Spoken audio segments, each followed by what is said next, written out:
If the people in your life are not also pushing you towards being a BCBA and they are creating distractions, then you need to set boundaries with those people. Hi, I'm Dom, the BCBA mom, and welcome back to my channel.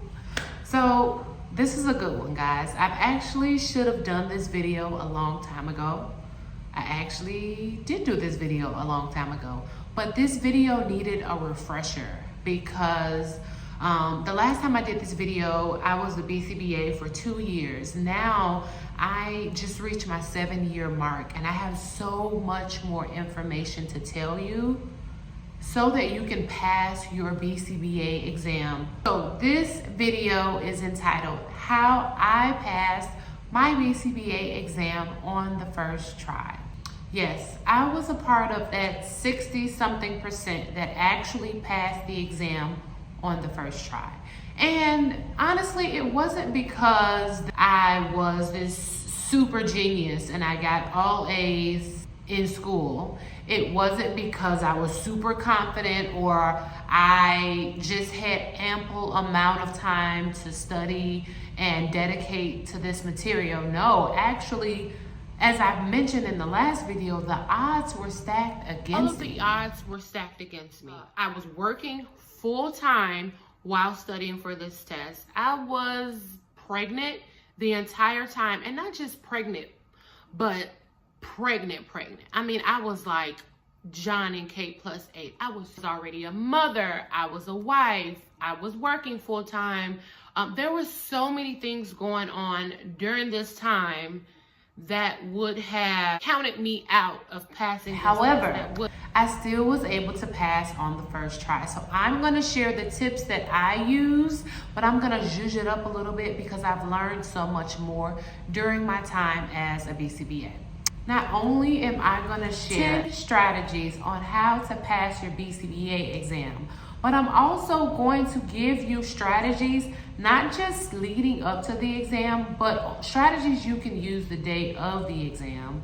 And on top of that, I'm gonna be explaining a lot of this using ABA terminology. So if I were you, I would get a pen and paper because you can be studying while you're watching this face. Okay, so it's a win-win for all of us. But before we get started, please do not forget to hit that subscribe button, like this video, and share it with someone who is trying to pass their BCBA exam. Help them out. All right, let's get right into it. So the first tip is you have to change your behavior to study mode, okay?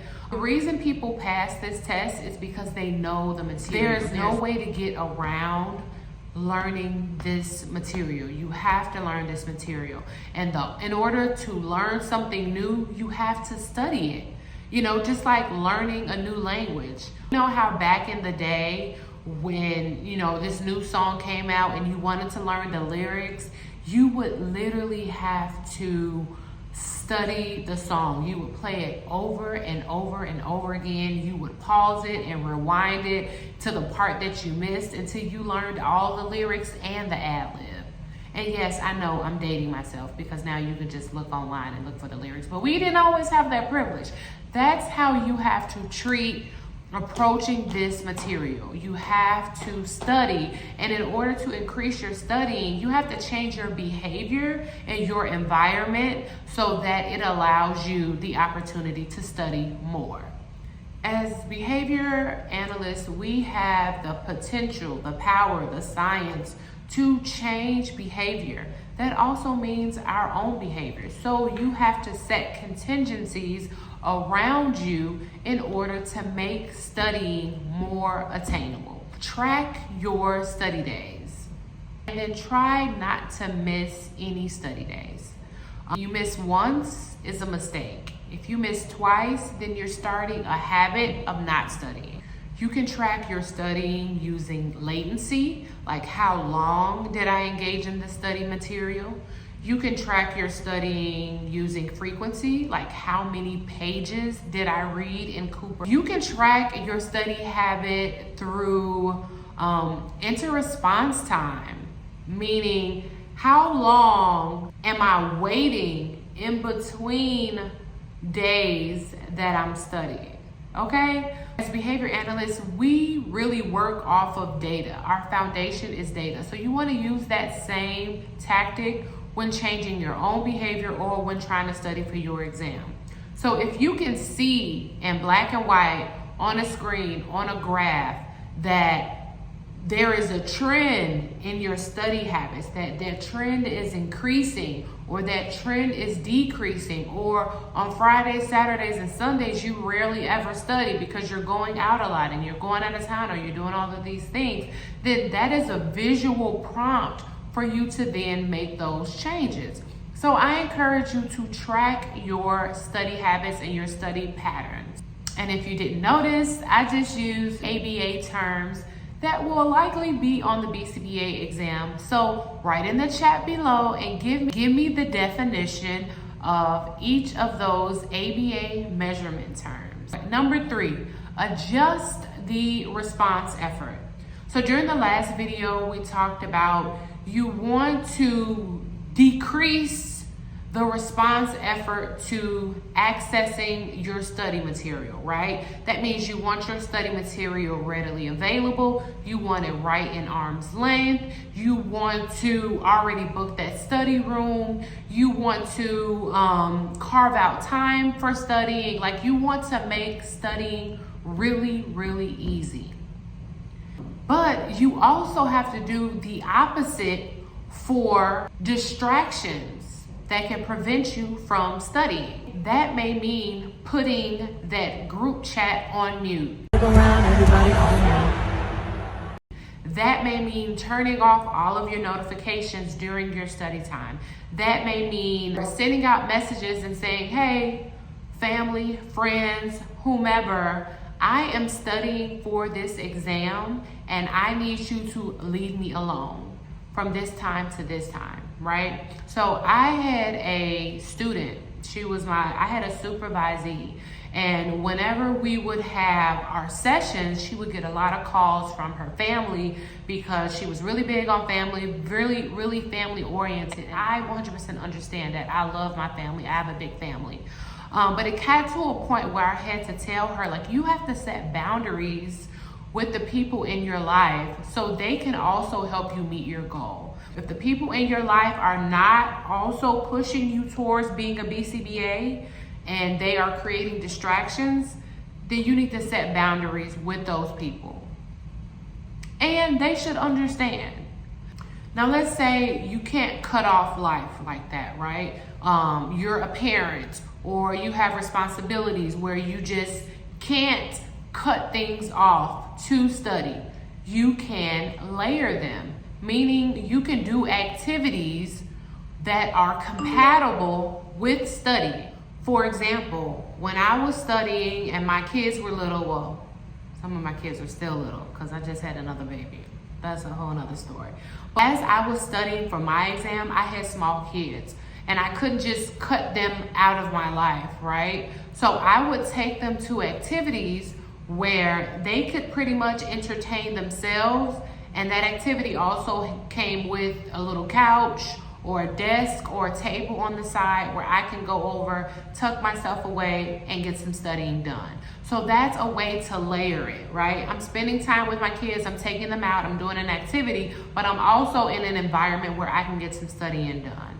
Take them to Chuck E. Cheese, take them to the library, take them to the park, and bring a picnic blanket and get your blanket out and get your Cooper book out and get some studying. When your kids are doing their homework, that's when you sit down and you get your studying done, right? So find opportune times throughout the day where if you have something that you're obligated to, that you're also able to get studying done simultaneously, okay? And that can even go for trips to the gym. Sometimes I go to the gym and I just get on the treadmill, because if I get on the treadmill, I have access to my phone and I can scroll and look through some study material while I get my workout on. So find things that are compatible and you can layer life with studying, but ideally you would want to minimize those distractions and keep them as far away as possible. But if you can't, try to layer them. Okay?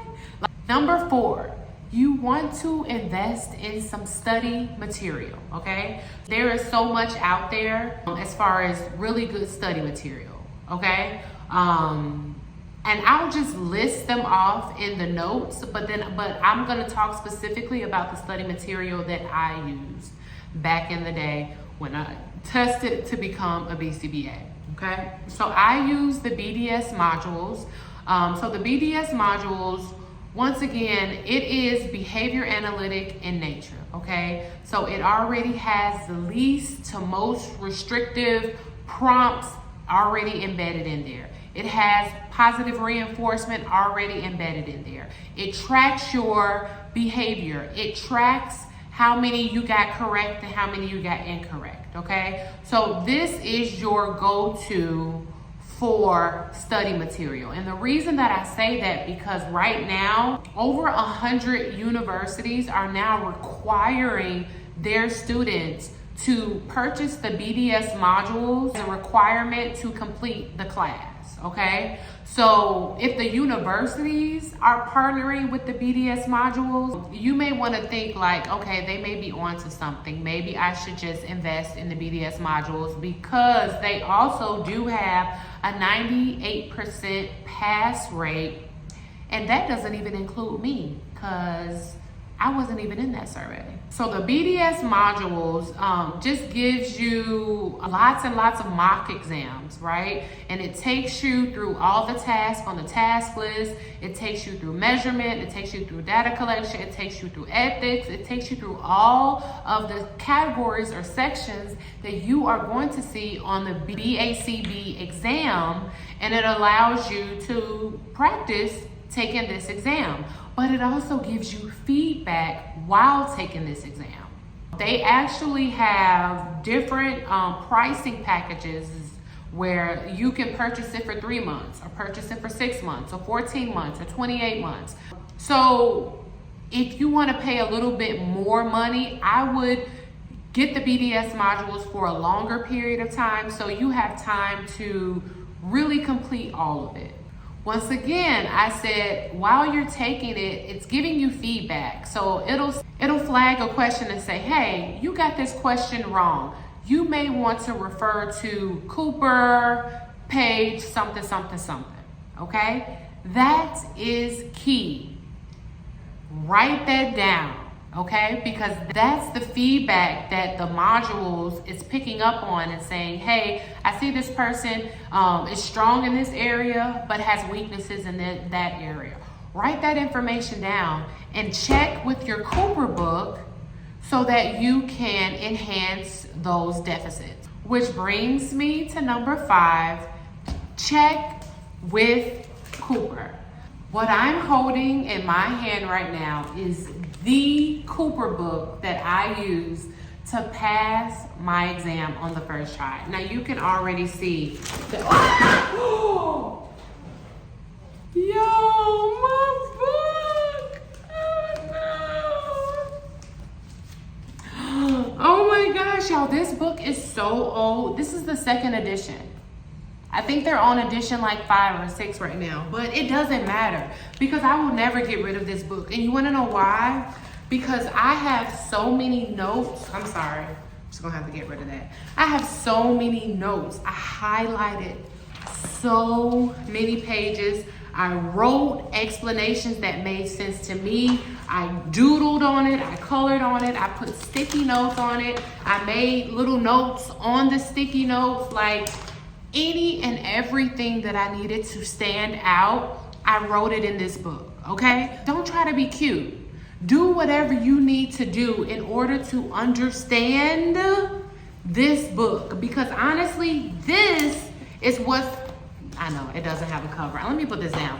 This is the content that is on the BACB exam. So even after you pass, when you pass, like, keep your Cooper book, because you're going to need it to write treatment plans and to do ABA trainings and to host study sessions with your supervisees. So hold on to your Cooper book, but also reference your Cooper book regularly, right? There is no study material out there that will supersede what's in this Cooper book. Do me a favor, comment below and tell me what edition of the Cooper book that you're currently using. I'm just asking for a friend, because obviously I need to upgrade mines. So just tell me what edition we are on. Comment below. Number 6, have a contingency partner or somebody that's going to hold you accountable. Now that can be someone that is in your ABA program with you, or it could just be someone that wants to see you win. Like for example, if I were to tell my husband right now that, hey, I want to stop drinking coffee, he will hold me accountable. And if I'm not doing the things that I said I'm going to do, he's the one that's going to be like, Dom, why are you buying more K-Cups? Remember you said you weren't going to drink any more coffee. So have that contingency manager that's going to hold you accountable to your goal. Another way to hold yourself accountable is to schedule your testing day. So imagine if you are studying for your exam, but you're like, oh, I think I may want to test next year, maybe in December, maybe and it's just this ambiguous date, right? It's not going to hold you as accountable as, I already paid my money, I've already scheduled my date for 3 months out. Now I'm going to study every single day for the next 3 months so that I can take this exam, because I already paid my money and I already scheduled it. So setting that date is going to also hold you accountable. Number 7, have a study group, okay?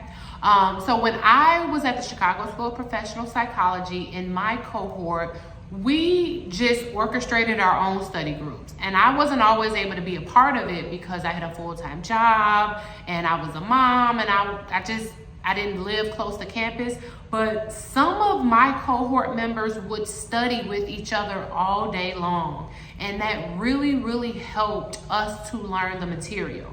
Then when I started providing supervision at a university, one of the ways that the supervisees could gain supervision hours is by going to study sessions. So study sessions are so important. Like it's just a group of your peers and you all are learning the same information on the same level. They also have study groups out there. You can pay for study groups and you join every Wednesday and they give you a curriculum of what you guys are going to be studying and you get to ask questions in the moment. However you find or form your study group, you need to join a study group. You need to have somebody that you can talk this ABA jargon with on a regular basis. Number 8, increase your fluency. So just like if you were fluent in another language, if someone asked you a question in Italian, you wouldn't be, oh, let me go to my book and read up on it before I can answer your question. No, you would be fluent in that language and you would respond rapidly and immediately. That's how you should be coming in contact and being able to spit off this ABA jargon. Okay. One way to increase your fluency is by having SAFMED cards. So SAFMED cards are just like flashcards. It has the terms on the front and the definitions on the back, and you want to go as quickly as possible reading the term and saying the definition correctly. And then you'll have a pile of corrects and a piles of incorrect. So SAFMED stands for Say All Fast Minute Everyday Shuffle. Okay, so that means the learner should say the word out loud, not think it in their head. All. That means work with all of the terms. Don't just pick out the terms that you're comfortable with. Work with all of the ABA terms that could possibly be on the test. Fast. You want to time yourself while going through these flashcards. M is for minute. You want to be able to get as many cards right in less than a minute. And then the E stands for every, the D stands for day. Every single day, you should be coming in contact with these ABA terms. So it's really, anytime anytime that you would be like scrolling on your phone, instead of scrolling on your phone, pull out your SAF meds and do a timing. It only takes a minute. Number 9, review the ethics code. So sometimes the ethics code doesn't get as much attention as some of the terms and measurements and the graph and all of these fun things, but knowing the ethical codes is so important for passing this exam and for applying this science as a BCBA. Remember, we want to take this test as if we're already a BCBA, right? Because they don't want you just to spew out terms. They want you to be able to apply it as if you're already working with. There are going to be a lot of questions solely based on our ethical codes. Don't sleep on the ethics codes. Review your ethics codes. And I will link the code of ethics in this video just in case you don't already have access to it, because I got you. Okay, number 10, before I have to go, because I literally have a meeting after this. Number 10 is all about the day of the exam, okay? So first, let's start with the day before the exam. Do something relaxing. Go get a massage. Go take a long walk.